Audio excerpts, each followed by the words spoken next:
আমাদের সাথে আছেন ঢাকা চেম্বারের সাবেক সভাপতি রিজওয়ান রহমান। আমরা নির্বাচনে যে অর্থনৈতিক যে প্রেক্ষাপট সে বিষয়টি নিয়ে আলোচনা করছিলাম। জনাব রিজওয়ান, আবারও আপনাকে স্বাগত জানাচ্ছি। আমি মূলত আসলে এই সময়টায় এসে একটু ইশতেহার নিয়ে আলোচনা করতে চাই। আপনি জানেন যে দলগুলো কিন্তু নির্বাচনী ইশতেহার দিয়েছে এবং সেখানে অর্থনৈতিক বিভিন্ন প্রেক্ষাপট আছে। বিশেষ করে দুই দলই কিন্তু 2034-এর মধ্যে একটি দল $1 ট্রিলিয়ন ইকোনমিতে নিয়ে যেতে চায়, একটি দল 2040-এর মধ্যে $2 ট্রিলিয়ন ইকোনমিতে নিতে চায়। এইটা কি খুব বেশি ফোরকাস্টিং হয়ে গেল নাকি এটা আসলে সম্ভব? আমি আগে সবসময় একটা কথা বলি, পলিটিক্যাল উইল থাকলে সবকিছুই সম্ভব, আবার সবকিছু অসম্ভব। Vision QLED Google TV, where colors come alive. একই কারণে, এই পলিটিক্যাল উইলের কারণে আপনি আসলে সবাই যেটা করে কি, ওই যে আপনার 2030-এ 40-এর প্রেসক্রিপশন দিচ্ছেন, 40-এ আপনি থাকবেন এটা তো অনিশ্চিত। আপনি শিওরলি থাকবেন না, জনগণ ডিসাইড করবে আপনি থাকবেন কি থাকবেন না। 30-এও আপনি থাকবেন কি না। একজন তো 24-এ এসেছিলেন থাকতে 29 পর্যন্ত, তো উনি তো থাকলেন না। আপনিও যে থাকবেন এটা তো কোনো ইয়ে নেই, এটা জনগণ নির্ধারণ করবে। তবে আমি মনে করি যে ফ্যাক্টস অ্যান্ড ফিগার্স দিয়ে যদি আপনারা আপনাদের ইশতেহারের মধ্যে বলেন যে আমি এই জিনিসগুলো করে ফেলবো, এটার জন্য আমার ফাইন্যান্সিংটা কীভাবে হবে, বাজেটটা কোত্থেকে আসবে। আমি অনেক দোনোটা প্রধান দল যারা দিয়েছে তারা তাদের ম্যানিফেস্টোতে অনেক প্রমিসিং কথাবার্তা বলেছে, বাট আমরা যারা ধরেন 5-6টা নির্বাচনের ইশতেহারের কথা আমাদের এখনো মনে আছে, সবাই দিয়েছে। তাদের মধ্যে বিএনপিও ছিল, জামাত কোনো সময় এভাবে দিয়েছে হয়তো, বা তারা যেহেতু ওইভাবে গভর্নমেন্ট ফর্মিংয়ের কাছাকাছি আসতে পারেনি হয়তো, ওই জন্য এটা আমরা ওইভাবে গুরুত্বপূর্ণভাবে দেখিনি। আওয়ামী লীগ অতীতে ইশতেহার দিয়েছে, বিএনপি অতীতে ইশতেহার দিয়েছে। কারণ আপনি যদি তারা কতখানি সাকসেসফুল হয়েছে, 50%ও হয়েছে কিনা দোনো দলের ক্ষেত্রে, এটা আমি প্রকাশ্যেই বলছি, হতে পারেনি।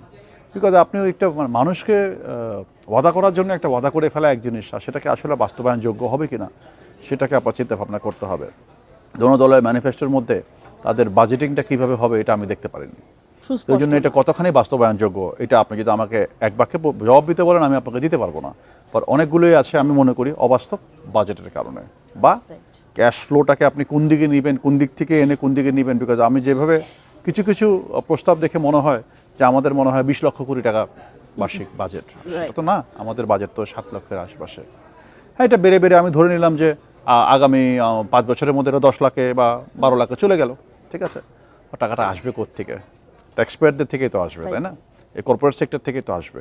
তো এই জন্য এগুলোকে আপনি যখনই কোনো ইয়ে করবেন, আমি মনে করি যে বাস্তবসম্মত যদি কিছু প্রস্তাব দেওয়া হয় সেগুলো বিলিভেবল, অনেকগুলোই এখানে বিলিভেবল দোনোটা দলের ক্ষেত্রেই। আমি বলছি না যেগুলো ইম্পসিবল কিছু, এগুলো দীর্ঘদিনের ব্যবসায়ীদের চাওয়া। এবং সত্য কথা বলতে গেলে এই দুইটার প্রধান দল তারা তো এসব ধরনের প্রস্তাব যখন দিয়েছে, তারা নিশ্চয়ই তাদের সাথে যেসব ব্যবসায়ীদের আসা যাওয়া আছে তাদের সাথে আলাপ আলোচনা করেই দিয়েছে। কিন্তু আমার কথা হচ্ছে দিতেই পারে, একটা অদূরদর্শী একটি লক্ষ্য দিতে পারে, কিন্তু সেক্ষেত্রে সেই ব্যবসায়ীদের যে চাওয়াটা, আপনাদের যে নিরবচ্ছিন্ন জ্বালানির একটি চাওয়া আছে, ব্যাংক ঋণের যে উচ্চ সুদের হার সেটি কমানোর একটি চাওয়া আছে, সেগুলোর দিকে কি আসলে মনোযোগ দিচ্ছে দলগুলো? আপনি যদি লং টার্মে দেখেন, দীর্ঘদিনের চাওয়া বাংলাদেশ ব্যাংককে স্বাধীন করা, দুঃখজনক ব্যাপার হলো অন্তর্বর্তী সরকারও সেটা করতে পারলো না। তো একটা নির্বাচিত রাজনৈতিক দল সেটা করবে কিনা আমি সেটার ব্যাপারে খুব একটা আশাবাদী না। দীর্ঘদিনের চাওয়া ছিল যে আমাদের ট্যাক্স সিস্টেমটা অটোমেটেড হয়ে যাবে, প্রশাসন এবং আপনার কি বলে আপনার দুইটা ডিপার্টমেন্ট ট্যাক্সের দুজনকে সেপারেট করে দেওয়া, অ্যাডমিনিস্ট্রেশন এবং এই দুজনকে আপনি ইন্ডিপেন্ডেন্ট করে দেবেন। সেটা আপনি করতে ব্যর্থ হলেন। আপনি এখনও কর লক্ষ্যমাত্রার পিছনে ছুটে বেড়াচ্ছেন কর্মকর্তারা, কিন্তু আপনারা কোনোদিন কর জালের দিকে কোনো নজর দেননি।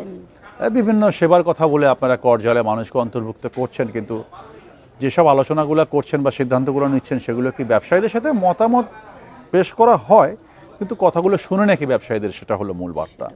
আপনি যদি ব্যবসায়ীদেরকে কর দিতে আকর্ষিত না করে যদি আতঙ্কিত করে ফেলেন, তাহলে তো আপনার কর লক্ষ্যমাত্রা কোনো দিনই বাড়বে না। তখন যেটা করা হয়, উপরের সারির যারা করদাতা আছে তাদেরকে চিপে চিপে যতখানি সম্ভব বা হ্যারাসমেন্টের মাধ্যমে আপনি ক্ষমতা আয়ন করছেন, তাদেরকে জুডিশিয়ারি ক্ষমতা দিচ্ছেন।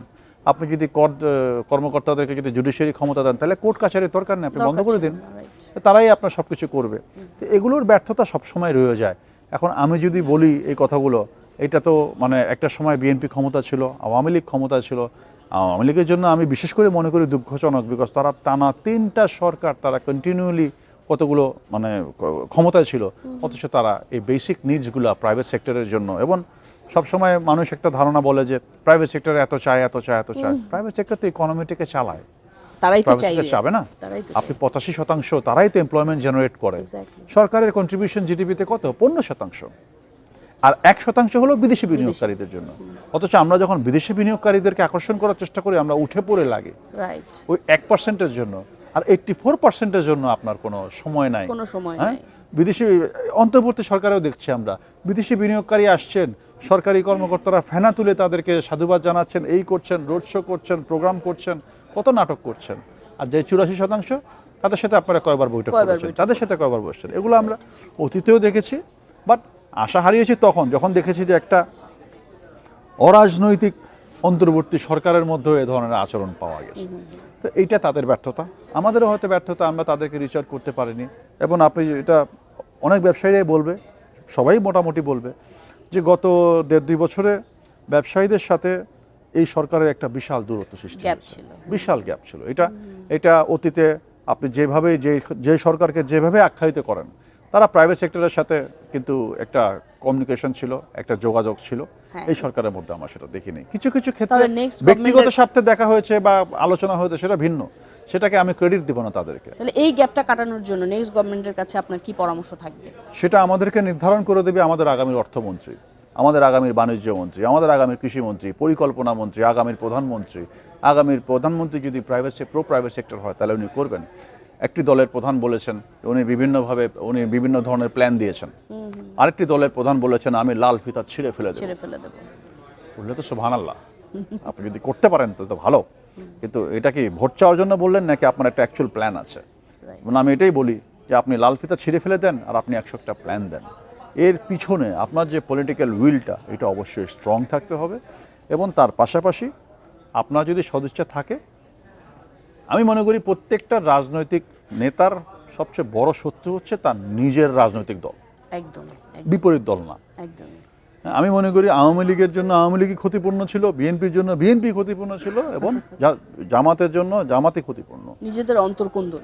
নেতা বলছে একটা, তার জুনিয়ররা বলছে আরেকটা। নেতা মেইন স্টেজে গিয়ে একটা ভাষণ দিচ্ছে, ওনারা যে এখানে কন্ট্রোভার্সিয়াল কথা বলছেন, এটা তো আমরা দেখছি। অ্যাকচুয়ালি আজকালকার যুগে সামাজিক মাধ্যমের কারণে কথা কিন্তু খুব তাড়াতাড়ি অপপ্রচারও ছড়িয়ে যায় খুব তাড়াতাড়ি। আমরা আশা করছি আসলে যে পরবর্তী সরকার আমাদের অর্থনীতির গতিকে সচল করার জন্য সব ধরনের পদক্ষেপ নেবে। আপনাকে অসংখ্য ধন্যবাদ আমাদের সাথে Thank you. থাকার জন্য।